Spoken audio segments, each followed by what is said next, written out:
Hey everybody, welcome to Incremental Progress, episode 6.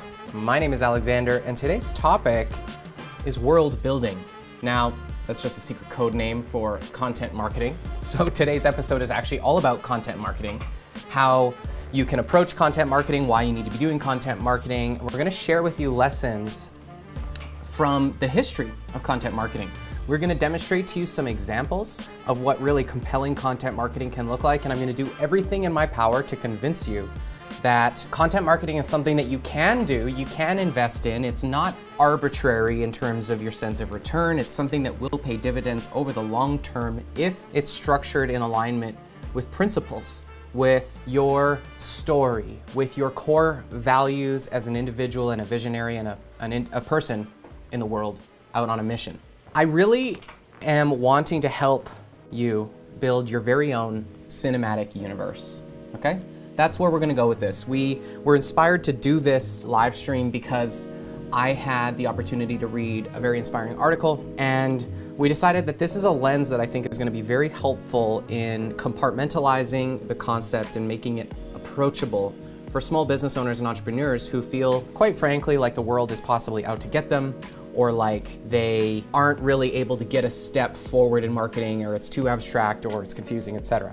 So if you've got any questions prepared that you'd love to ask today, put those in the comments. Maybe I'll introduce myself. My name is Alexander Ford. I'm the CEO of Measurable Genius. We're a Calgary-based strategic consulting firm, marketing agency, and IT services provider. Our mission is to help you find your story, acquire new leads, and scale your business. And we do that by solving many different challenges, many different ways. We have sort of set out to become that agency or that business partner that you can depend on to solve challenges and to convert challenges into opportunities that other specialists, gurus, experts, and consultants have been unable to solve. I guess you could also say unwilling to solve. We essentially want to help you be very clear in defining your results and transforming your reality to align with those results. Let's dive into the content of today's show. We're talking content marketing and world building. I'm going to explain to you over the course of the next 45 minutes to an hour or so what content marketing really looks like in terms of execution. And I want to show you some examples that demonstrate that it may be a lot different than what you think. I'm really going to dive deep on the meat of content marketing, why it's the right way to approach your marketing in your business, why you have to jump on the train or the bandwagon of those individuals who are building brands and personal brands out in the world so you can stake your claim in the Wild West, known today as the internet superhighway, it used to be called. A bunch of long cables connecting all of us together. Cool. All right, so what are some of the challenges you're probably facing as it relates to content marketing or just marketing in general? Let's start there, all right? 1, there's too many marketing strategies out there and I don't know which one to use. That's valid. Okay? It's interesting, that perspective, because not knowing which marketing to choose is sort of the poor person's problem, because the rich person's problem would look like, I've got so many different ways I can produce content, I'm not sure which way to start. In fact, once you've adopted a content marketing psychology and you align yourself with some of the principles and the disciplines that we're going to discuss today, you are going to be actually having more choices for the production of content than you can probably execute. And so it will become key pretty quickly for you to begin selecting content pillars, selecting opportunities for the production of content that will yield the highest quality results. This, in fact, itself is a form of content marketing. It's very direct content marketing. This is probably the laziest form of content marketing that we could invest in. Now, lazy is kind of a spectrum word because although the platform is lazy, I can simply step in front of this camera, I can be extemporaneous, I've got some room to navigate. I'm doing that with some structure in mind, right? We're not lazy in our preparation. I'm one of the very few individuals I know who, at least in the Calgary market or the sandbox that we play in, chooses to broadcast Facebook Lives in this way. This is a show. There's some effort there. That's all I'm saying about that. So let's get specific, because I think content marketing is a strategy, but it's not a transactional strategy. So let's move forward into the land of transaction where we can talk about converting or funnel-based strategies in marketing, all right? So if you want to enroll people into joining your mailing list, attending a webinar, downloading a free ebook, requesting an estimate, requesting a quote, completing a checkout process on your e-com store, requesting directions, clicking the call me button, submitting a messenger query, completing a contact form, there's a lot of different specifically vectored funnel-based conversion approaches that you can take in tactical marketing. Okay, so when we say tactical marketing, we're borderline sales because we're requesting a transaction. But when we say content pillars, I'm referring to those very same opportunities that you are talking about when you talk about funnels. So what we have actually in the world of content marketing is we've got funnels over here that have very specific objectives and outcomes, and over here we're producing content and stories, and they're in fact very different systems. There's a hard line between them, in my opinion. That means they have different objectives, right? The objectives to convert customers is one objective. The objective to build an audience that you may position offers to is another objective. So when we say there's too many marketing strategies out there, that's probably wrong. I don't think that there's too many marketing strategies preventing you from being able to execute effectively on transactional marketing. I just think it's hard to transact individuals who don't know about you, haven't been told any stories. And so if we're talking in a very narrow lens about the concept of building funnels and converting traffic through targeted lead acquisition campaigns called marketing systems, then you're right, there's a lot of options. But if you're more interested in building a long-term content-driven audience that is connected to your values, your stories, and your mission as a business, and is ultimately most probable to raise their hands and invest in your company and create a long-term return in terms of their lifetime customer value, then what you're going to find is that storytelling becomes the point in and of itself. That is one objection, that there's too many strategies, but when we approach marketing through the lens of content engagement as opposed to transactional conversions, then we can actually reinterpret that perceived challenge as, I'm not sure which primary content or conversion strategies I'd like to drive as a focus for producing our content engine. That's one thing. The next might be that you simply don't know how to engage with your market without being transactional. Maybe you come up with marketing ideas because of how your brain is wired or what you've learned or where you're coming from or your past. Your default prerogative when inventing your own strategies for marketing is that you don't have a lot of practice in building out marketing systems that aren't related to your own needs, and so therefore it's simply very challenging to be creative in building marketing systems that aren't transactional, right? At the end of the day, that objection can only be overcome if you choose to overcome it through disciplined practice. The only way to become better at not being transactional is to literally engage in the habit of marketing without transacting so that you can garner and gain the experience of that. Then you can get better at it over time. That's all that will lead to. How about this? You don't know what content to produce. So you're not sure what stories to tell, or you're afraid that people won't find your stories engaging, or you're nervous about what people are going to think of you, or you have some moral authority or authority figures in your life up on pedestals and you don't want to see them, or you're a liar and you're inauthentic and incongruent, and so you don't feel like sharing with the world, right? There's all types of different things that'll be in the way of you wanting to express your authentic nature. What you really need to do in that case is probably hire a consultant, facilitator, coach, or ask someone close to you to be honest and transparent and tell you where you're full of shit and reveal to you what's most important to meaningful. Ultimately, the best stories are going to be built on what's most meaningful and important to you as the visionary and the owner, because it's your cause, it's your values, it's your expression of that vision and your commitment and your dedication and persistence that brings your business to life. And it's the very same story that drives that mission that should drive your marketing, in my opinion. And so for those of you who aren't sure how to market, I'm a little concerned about how congruent or how good of a quality your product is, because your quality of product and service is equally dependent on your mission and your awareness and your consciousness of your own values, as is your marketing. So if you find marketing challenging, then I bet you find it challenging to be clear about what it is you sell too. Why do people not market? People choose not to do content marketing. Here's one, because they're like, oh my God, I'm never gonna have time to do all this. Like, content marketing, isn't that really expensive? Isn't it a big risk? Isn't it like this thing that is gonna cost me lots of money? I'm just chatting with Curtis, who's on this live stream. No, I don't think so. And I guess that's also relative, because if you're worried about how much your marketing costs, maybe you don't know how much it costs to acquire your customer. If you know that it costs you $2,000 to acquire a customer and that customer has an average lifetime client value of, let's say, $20,000, then why don't you just spend the $2,000 to acquire the customer? If you have any hesitation in acquiring customers through marketing, that means you don't have evidence in your life to support that you believe you can buy customers for a fixed amount of money and you think you're gambling. A conscious business owner prudently managing their resources isn't necessarily going to just start gambling, right? So I can appreciate why you might hesitate there, but let's just dig into that for a second. You absolutely have to reframe that perspective. It's not going to work in the long term. You have to collect evidence. Content marketing is a fairly new buzzword, but content marketing has been around for hundreds of years. So we found a clip online. We're going to share that clip with you. It's from the Institute of Content Marketing. Is that correct, Warren? Oh, my bad. So this is from the Content Marketing Institute. I don't know what they do or who they are. I just know that their video supports the points we're going to be driving today. And so it's just a couple short minutes. It's going to show you the history of content marketing, and it's going to reveal some really great examples of what companies have done in the past as forms of content marketing that maybe you haven't considered. Maybe you didn't even realize that this was content marketing. So let's roll that clip now.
Okay, so one of the coolest parts of that video for me personally was the JELL-O recipe book. Right? It's such a simple idea, but JELL-O basically put together a recipe book and they generated $1 million in sales. Right? That's probably not adjusted for inflation either. Not adjusted for inflation, right? What is that? 3 million? Like, it doesn't matter. It's money. If you are running, let's say, a restaurant, and I were to be like, listen, let's build a beautiful table book with all of your restaurant's recipes in it. Do you know what most restaurateurs would say? No. They would say no. I have this memory. My father used to work at the Forest Lawn Shoppers Drug Mart here in Calgary, Alberta, and kitty corner in the same parking lot was an Earl's. And my dad, because he was there for like many, many years, developed a relationship with them because he'd go over for lunches and everything else, right? And so he would go there and get milkshakes in those Earl's beer glasses. They're just great back in the day when restaurants had great glasses and stuff. And I remembered this moment. We would go to Earl's because Sunday brunch, they had like the best biscuits. They were just great. And they were closing down the restaurant, and my dad asked if we could have the recipe. And I think they gave it to us, but it had to go through like a few people. Like, they didn't want to share that recipe. And I bet you if you go talk to Boston Pizza, if you talk to these big companies, they're still not going to want to share their recipes with you, right? That's a very rare thing. People like to protect their intellectual property. They believe that there's some kind of capital value invested in their intellectual property or whatever it is that they may represent. But Gary Vaynerchuk is pretty clear. He says quite literally, take your intellectual property and give it away for free. And I think he's right, because honestly, I could tell you how to do everything I do and I'm still going to do it better than you.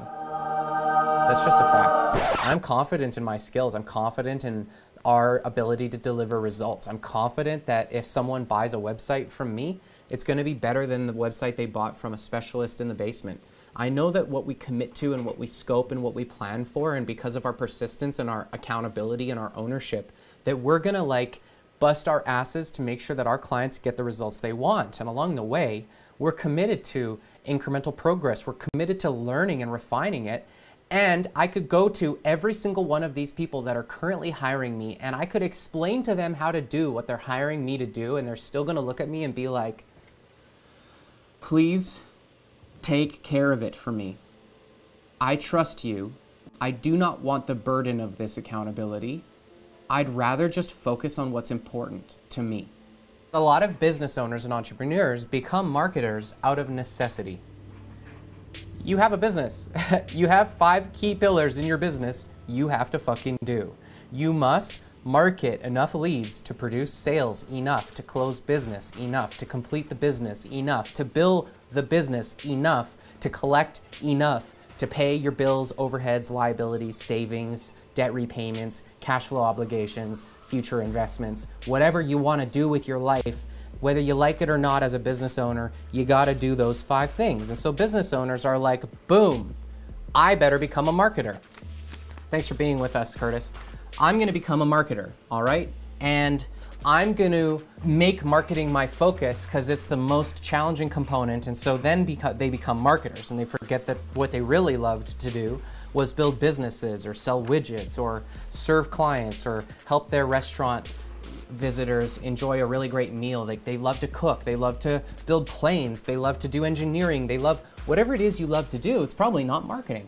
Furthermore, an astronomically low number of people have a real value on marketing. A much lower number of people have any value on human behavior and the management of attention. If I put those 2 filters in place, the probability that you should be focused on how to capture, reverse engineer, and leverage attention to grow your business is probably not your highest priority, although it might be the highest functional need for your business. Is that fair? It might be the highest functional need, but that doesn't mean it's your personal highest priority, and it's not the thing that necessarily generates you the greatest results. But here's the experience that most business owners have and are having right now. Most business owners are having the experience of this. None of their specialist vendors, their coaches, their consultants, those people often don't take full accountability. And this isn't about specialists. This isn't about, what am I trying to say here?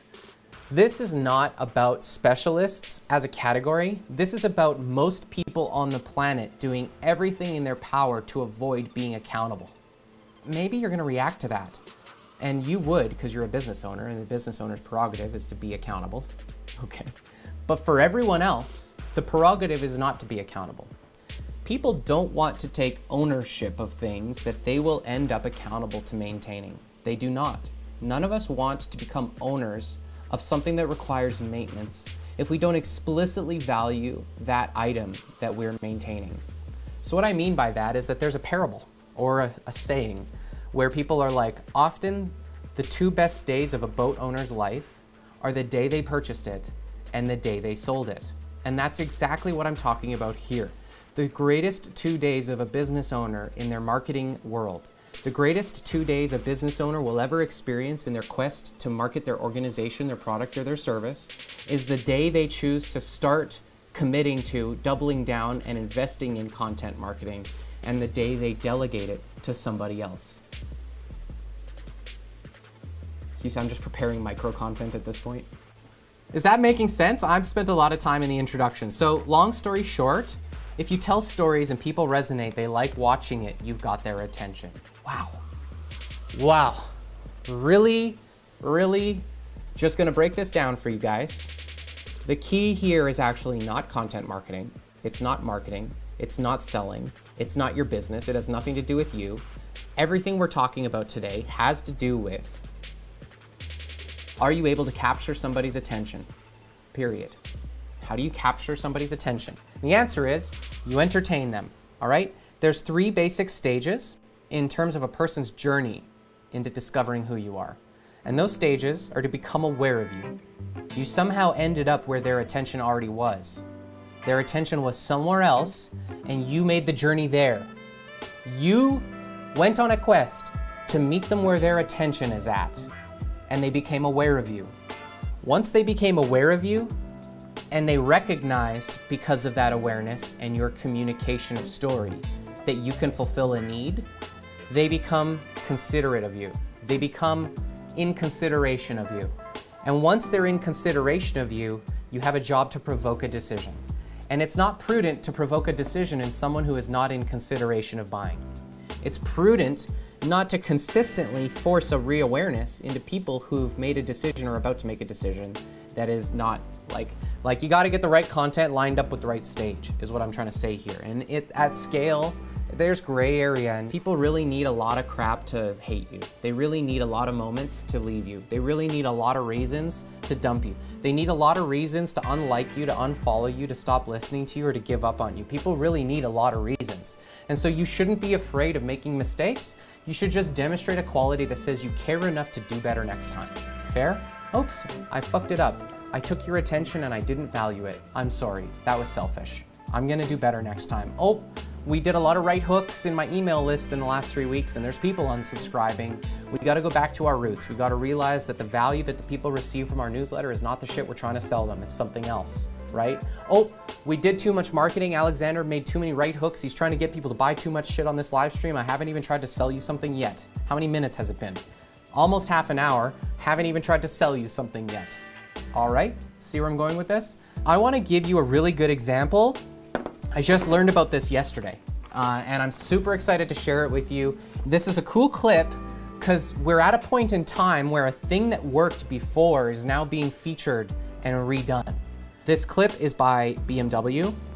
They're gonna share with us the story of what happened when they chose to produce content marketing, 15 years ago, 10 years ago? 20, I don't, the exact time doesn't matter. It was a little while ago. They were early to this, and it fucking killed it. It killed it for them. So we're gonna play that now, and then we'll come back.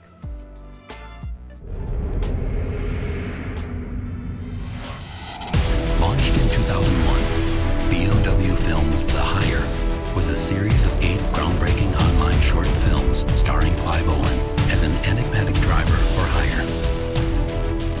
I just think it was a brilliant idea originally to get top movie directors in to do a short film format, give them the freedom to do it how they wanted to do it. I just think that they stand the test of time. I worked with Tony Scott around the time that he made one of the originals, and I have very vivid memories of him talking to me about them. That's the one that I remember.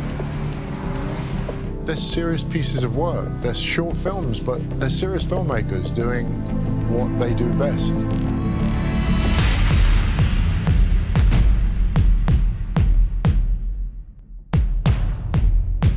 I was instantly fascinated by them. I ended up emailing the production company that was making them, kind of begging for the opportunity to direct one of them, which in hindsight is completely nuts. If I could end up directing one of them, it would be like the best thing in the world. So it's a strange loop. It kind of is a dream job. For someone who loves action cinematography and who loves cars, it's a very compelling mixture. One of the beauties when you look back and see the original films is the people that they got to come and be in them.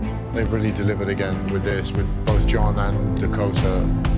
Clive is a legend, and to know him here has been such a privilege and such an honor. He makes it look easy, and he's everything I look up to. It feels great to be coming back and doing them. I think it's a brilliant format. I'm back in the car, we're doing action in the BMW, and I'm like, oh my God, it feels so familiar again already.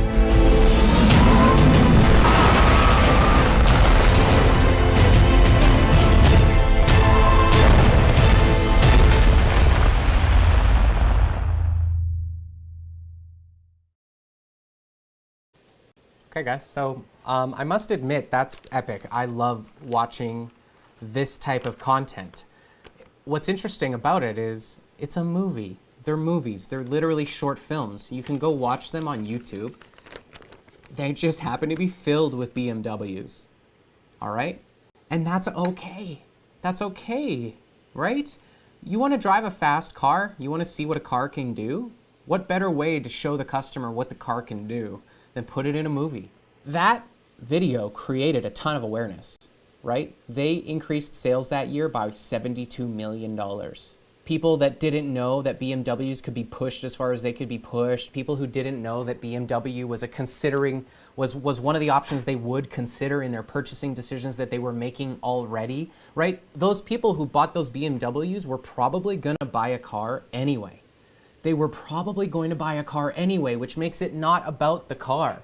It makes it about that user's journey, that experience that they had when they were going through that experience of participating in a story that resonated with what their values were, that connected to what they found meaning and importance in, that related to their sense of identity. And because of that story building in their mind, because of their participation in that universe that was created for them through that storytelling, BMW became a part of the world building in their mind. BMW became a part of their identity. And I hope that you can see that, because the point that we're going to drive to on today's incremental progress is that we've been using the word content marketing, and I think I'm almost at the position where I'm going to rebrand that, and I'm going to make everyone at my company begin to refer to it as world building, because that truly is what's going on. When you tune into this live broadcast and you hear my perspectives and you hear my provocations and you hear my rants and you listen to where I'm coming from and you answer for yourself the questions that I ask, there's gaps, there's steps to take, there's a relationship between you and me in terms of where you're at in your journey, what problems you've got going on in your life. You have a story of your identity, a story of who you are, a story of where you're coming from, and I become a part of that storytelling to the degree that I can relate what's going on for me to you. And so in that way, in every single prospect, for every single customer, you are building a world in their mind. You are building a world for what you represent and for what you want them to believe about what's meaningful and important to you. You're creating a context and a sense of culture around that mission that you stand for, the values that you believe in, and what's most meaningful and important to you. And when we make what we're trying to do more about that third entity, that higher cause, that more meaningful component that is more than you, more than me, but what we can achieve together, then we end up with a very compelling world in the mind of that buyer. That buyer, oh, what's up? That buyer, Warren, is ultimately compelled to take action, not because of your product, not because of your services, not because of the features and the benefits, but because they're convinced that by participating in your product, in your service, in your solution, and in your story, they're going to become more of who they are. They're going to unlock some potential they didn't know they had. They're going to step forward into some future potential that they hadn't visualized yet for themselves, or they hadn't computed was possible for them until they saw that possibility in their mind's eye, because of the story, because of the metaphor, because of the question, because of the provocation, because of what you believe was meaningful and how it ended up being communicated to them, okay? And so I don't have to tell you that I should fix your computer. I don't have to tell you that you should hire me to build a website. I don't have to tell you you should hire a videographer and have them produce compelling content. I shouldn't have to tell you that, because you already know. You already know those things. The question is simply, what step are you going to take, what direction are you going to go, and what is all that going to mean to you, and what your identity is going to end up looking like from your perspective and the perspectives of those around you, okay? And that's all I have to say about that. You create content, you're out in the world, you're compelling attention, you're creating a sense that they should consider you. You have to make offers, not to the cold traffic, not to the people who aren't aware of you yet, not to the people who aren't considering you yet, just to the people making a decision. So for most of you, you've got this backwards. You're forcing people who haven't even known about you, who aren't even considering you, to make a decision about you. And here's what I've observed about decisions. I have a team of employees who help me here. And one of the most challenging things that I face as a business leader, it's dealing with the fact that when a decision has to be made, oftentimes the greatest procrastination happens at the moment of decision. Not because of what was ahead or behind of the decision, it's the weight of actual decision that causes people to procrastinate. And that's created when people are asked to make a decision and they don't have all the information and they're not fully aware of how to consider what they're being asked. When you ask people who have not been going through a process of consideration and are not ready to make a decision, you literally put them into fight or flight. It's like existential crisis cause number one. Oh my God, I can't make this decision. What does my life mean? You guys know what I'm talking about. Because I'm like, oh my God, we have to make a decision. And everyone's like, but I don't know how. I'm missing information.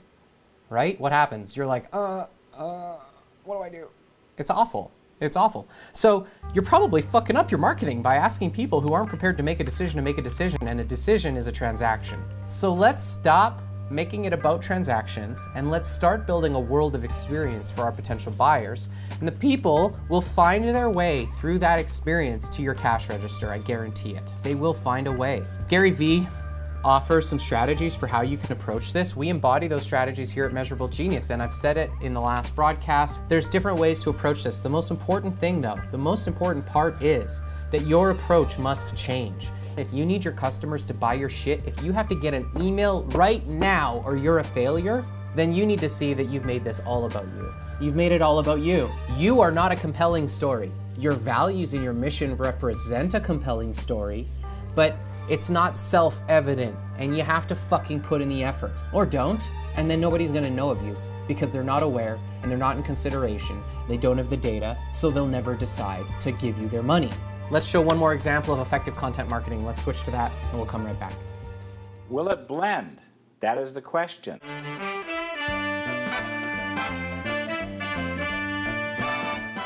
You know, we inventors stick together. So I asked my good friend Tony Stark to make me my own Iron Man suit. And you know what? I gave Tony something in return. But more on that in a minute. As you know, The Avengers: Age of Ultron just hit the theaters this weekend. Boy, was that a treat. But they still haven't told us which is stronger, Thor's hammer or Captain America's shield. Sorry, Captain. By the power of Grayskull.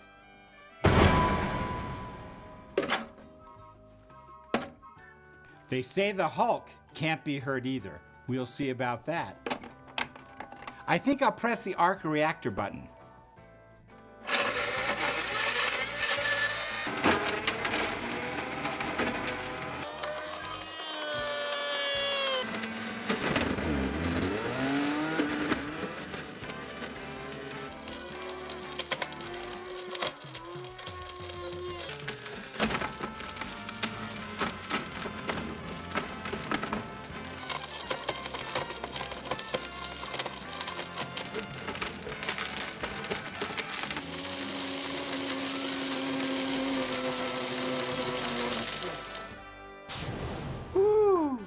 Superhero smoke.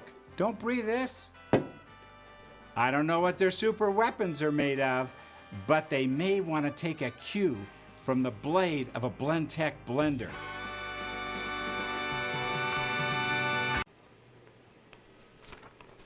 That's funny, right?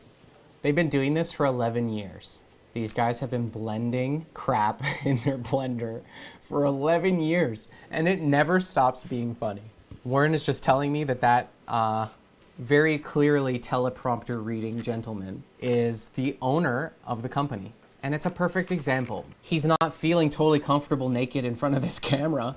Like, he's like a little nervous. And we're like 11 years into this. Oh, I don't feel comfortable on camera. Fucking get over it. He doesn't, but he's making ass loads of money.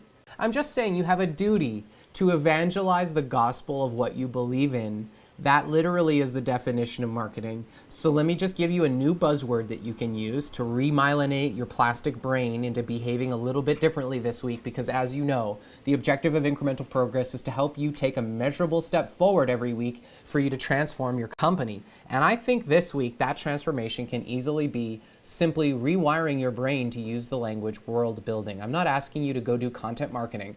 I'm asking you to invest in the very real and necessary activity called the building of a world in the mind of your customer that demonstrates a need, converts that to an opportunity, and transacts that into cash value. Boom. If you choose to invest in content marketing, it starts with knowing who you are. It starts with knowing what's critically most important and meaningful to you. And don't just jump into, I know what's meaningful to me, because you probably don't. If you've never done a value determination exercise with John DeMartini or Alexander Ford, you don't know your values. You need to know your values because those values represent the core ontological identifying components of what's meaningful and important to you as a person, which is why your business exists. Your business is some proxy to that. With those values, We define a mission statement and we begin to structure language and terms that we use repeatedly in order to communicate common messages to the world. Once we communicate those messages to the world enough times that we sense, we feel that they're congruent, we keep them. If they're incongruent, we replace them. We do that over and over simply by doing this very one thing, practice. By practicing, by recording over and over again, you're going to end up with content, and some percentage of that content is going to be a lot better than what it was live. And you're going to take that content, you're going to edit it down, and then you're going to watch it, and you're going to see yourself, and you're going to realize, holy shit, I'm actually a genius. You're going to create evidence for yourself by putting yourself on video that you know what you're talking about. You're going to produce evidence that says, wow, I did communicate something that's meaningful and I want to watch that again because it's even striking to me. You're going to create moments where clients engage, where prospects engage, where someone notices something in your content that you have been undervaluing, that you believe is self-evident and is obvious, but actually isn't to everybody. And then you're going to be like, oh my God, I thought it was obvious. The thing that I believe is obvious and evident to everyone else actually isn't. And because I've thought that it was obvious, I haven't put conscious effort into communicating it. And so it's actually been something I thought was fully communicated and is nowhere near close to have been communicated. And that's where you're missing out. You're missing out because you believe your mission is evident. And it's not. It's not evident to the people who live in the same fucking house as you. It's not evident to the very people who work for you. And it most certainly isn't evident to me or your customers because you literally need to make it absolutely crystal clear through some medium or format like this. And if you don't repeat yourself frequently and often, and if you don't tell everybody about it as often as you can, and if you don't evangelize it and espouse it, it's going to end up wasted and your life is going to be meaningless and you're going to hate it at the end. And I'm on a mission to change that. I'm on a mission to help you find your story, acquire new leads, and scale your business by doing stuff just like this. So if anything I have said to you on today's broadcast resonates, if anything in particular pushed your buttons, please do me this favor. Scroll to that moment in this video and make a comment so that I can use that information to produce higher quality content for you in the future. You're gonna help me reveal my scotomas. You need to help me see my blind spots because there's things that I can absolutely teach that I don't even know people want to have taught. So that feedback is incredibly valuable. Please comment below. If there's someone in your life who you think needs to hear this, tag them in this video or share it to them in a message because I want to distribute this content as widely as I can. And if you'd like to reach out to me in any way you like, to ask for help, to book a discovery call, or into some other way request our assistance, I invite you to do so. We're gonna be back next week at 11:45 Mountain Time on Wednesday to talk about a topic that we've not yet decided, but I'm certain is gonna be just as awesome as this one was, and I'm gonna be just as dedicated, more enlightened, more knowledgeable, and more experienced by then, because I will have made some incremental progress in my life and on my business this week, just like you. So, until next week, with episode 7 of Incremental Progress, thank you for I was on such a good roll. That's so close. Oh my God. Thank you for attending. Thank you for your attention. Thank you for being a part of my community. And I look forward to seeing you at the next perfect time.